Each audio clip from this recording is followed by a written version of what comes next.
Welcome to my channel. It's your girl Casey. This is Kicking It with Casey, and we are going to be talking about weight loss surgery this morning. Might not be morning for you, but it's morning for me. You see I'm still in my pajamas. I was like, we just finna get this video out. Like, ain't no getting cute, ain't no none of that. We just finna get this video out. So recently, about a week ago, October 23rd, 2023 to be exact, I got I want to say the technical term for the gastrostomy sleeve. So I got a gastric sleeve. Yeah, I got a gastric sleeve. Yay. I decided, I probably should have wrote this down, but I'm just going off the head. Why I decided to get the surgery. I just want to be a healthier Kayla. Like, I always wanted to live to a very old age. I want to be those, like, I work around a lot of people, so I meet a lot of people, and I meet a lot of older people that's up running. When we do our little stops, they'll walk back and forth, like just up, vibrant, and you ask them how old they are, they be like 60, 70, 80. I grew up in a house where by the time my grandma or great grandma was like 60 years old, they had to walk with a walker, or they had to walk with a cane, or they bent over, or like stuff like that. And I did not want to live my life like that. Another thing, I was diagnosed pre-diabetic, PCOS. Weeks before my surgery, I found out that I had fatty kidney disease, which is typical if you're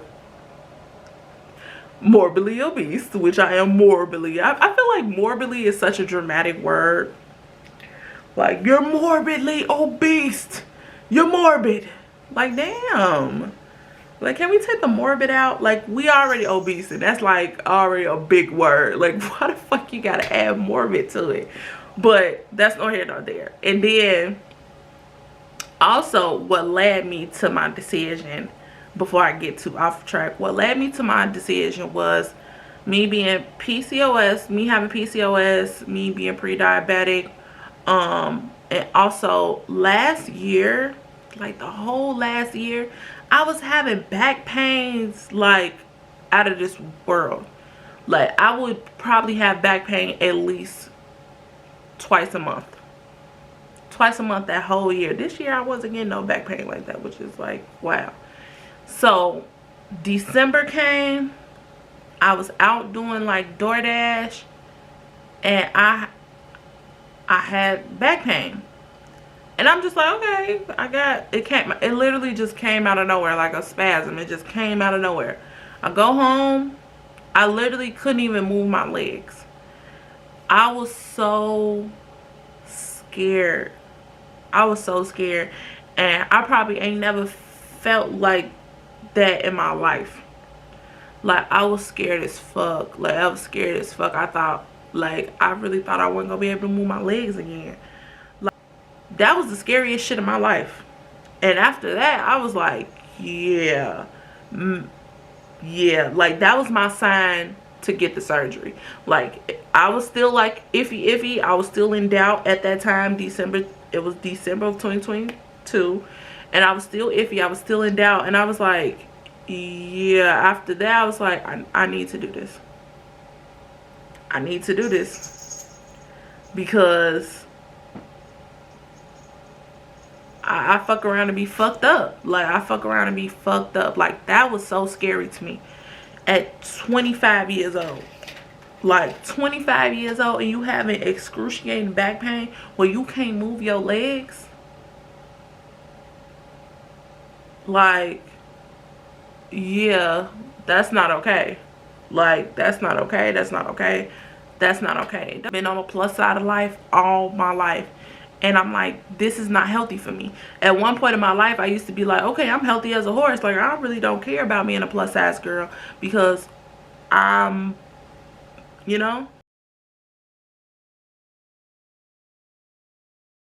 Last year around June, I want to say, I made an appointment for my gynecologist because I wanted a second opinion about my PCOS.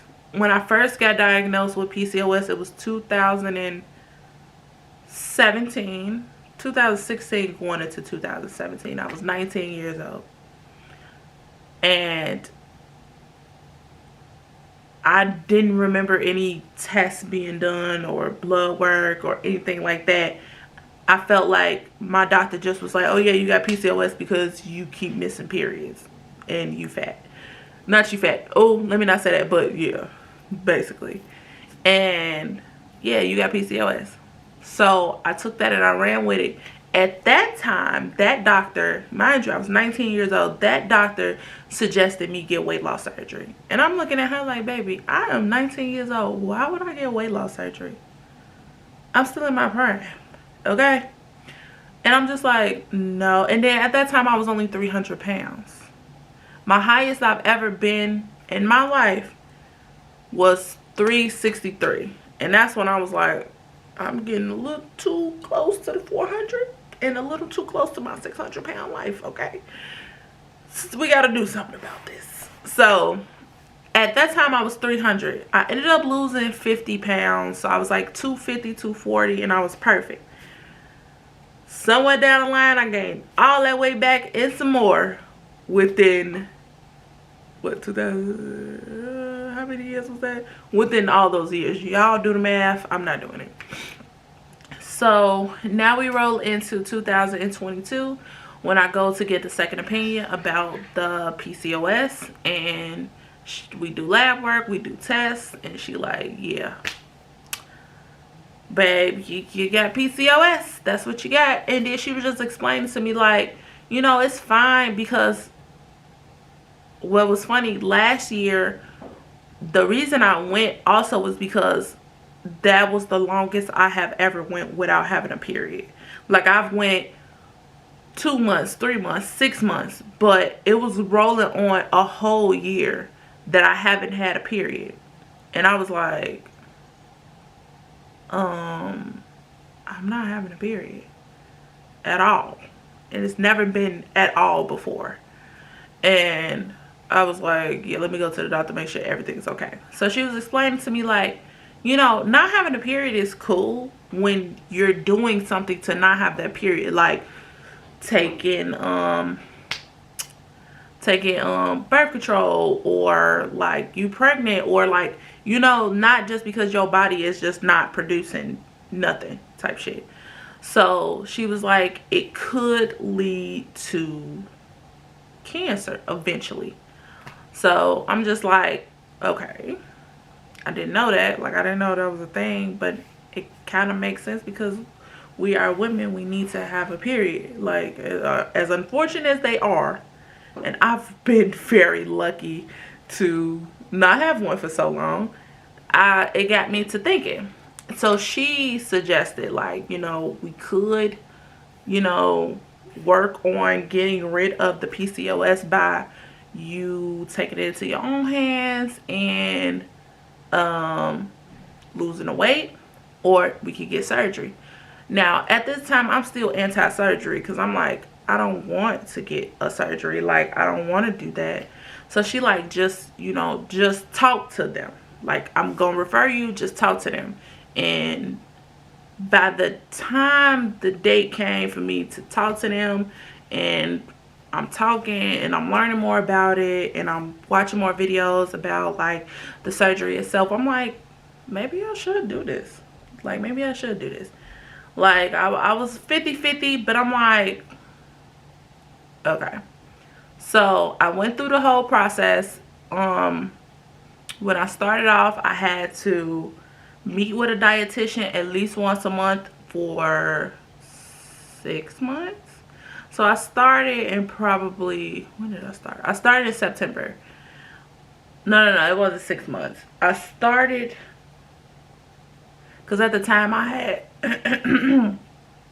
excuse me, at the time I had just got a new job. And I believe I started in September. Like, started seeing the dietitian in September. And I would see them once a month. Then I had to do a bariatric support group. Like, depending on your insurance, it's certain stuff that you have to do in order to get approved for the surgery. Oh, excuse me. You got to get an evaluation done. So you have to go to a therapist, and they have to clear you and make sure, like, you doing it for the right reasons. If that makes sense. I mean, it do make sense, because of course you should be doing this for the right reasons. You should be doing this for yourself. You shouldn't be doing it because you know, you should be doing this for yourself. And yeah, you got to get an evaluation. You have to meet with the dietitian a certain amount of time. You have to do like the support group. You have to it was something else. I had to get certain blood work done. I had to get a abdomen x-ray, just a couple things. And it really just depends on your insurance. Like, some insurance be like, you don't need to do nothing, just go ahead, lay on that table and go ahead. Well, but I think that depending on who you go to as well, they'll make you do certain shit anyway to prepare you for it. Because I think that going straight into it, that people shouldn't do it. I think that it's, I thought that it was really awesome that I was getting prepared for this lifestyle change, because you do kind of need to prepare yourself for this lifestyle change. Now, am I perfect now? No, I'm still not perfect. I will never be perfect. And as much as I did prepare, it's like I had a vision of how it would go, but nothing can really like prepare you for like the actual being what it is. And by April, I was done with everything. I was good to go. My dietitian like, okay, we're gonna set you up for I had my first pre-op appointment. At the pre-op appointment, they talk to you, they tell you what's going down, they tell you your surgery date. I had to reschedule because, like I said, I had to reschedule because I was moving. I just got into like my busy season with my job, and I'm like, I got a lot of stuff going on. So they rescheduled for June. No, they rescheduled for the end of May. I had to reschedule again because I was working. It's my busy season. My birthday just passed. I just moved in May. It was just like a lot of stuff was going on. So they rescheduled for May. It was like May 27th. Then they rescheduled to August, like August 18th or something like that. So I'm like, damn, I need to make it to this appointment. Because, like, okay, it's getting longer and longer that they keep rescheduling. Like, and it's hard to get rescheduled. Even though I didn't even see my doctor. I didn't even see my surgeon that day. But it's hard. It'd be hard to reschedule, like, surgeons and stuff like that. So, finally, August 18th come. I go in. Now, mind you, even though it should have been logical to me, I did not know pre-op appointment meant like, oh, they finna give you a surgery date. It's finna be soon. Like, I didn't know this stuff. Like, I did not know this stuff. So when I went to my pre-op appointment in August, she like, okay, your surgery is scheduled for September 8th. And I was like, that's in like 3 fucking weeks. Damn near. Like, that's in 3 weeks. And at first I was like, okay, I can do this. But then, like, when I went home, when I sat down, I thought about it. I'm like, I'm not financially prepared. I'm not even, like, mentally prepared. I did not know that, like, I was going to go to my pre-op appointment. Like, I just didn't think about that. And it's surgery time. I'm just like, no. So I'm freaking out. I'm panicking for like a week. Then I end up catching COVID. So I'm like, now I'm really not financially prepared, because I had to take off work for a whole freaking week. That threw me off. Okay, threw me off. I'm like, no, I can't do this. So I hit my doctor up. I'm like, I need to reschedule. So they gave me October 27th or December 15th. Y'all know I should have picked December 15th, right? Because I would have had Halloween and I would have had Thanksgiving. But no, I'm like, I want to do it October 27th. And you know what? That's actually kind of good because I didn't need to be, because you have to be on a liquid diet before you have surgery so your liver can shrink. Good luck to any and everyone who's considering thinking about it, whether that's gastric bypass, gastric sleeve. Go for it. I wish you the best, and I wish you success, and I wish you a very successful journey, and you got this. Bye.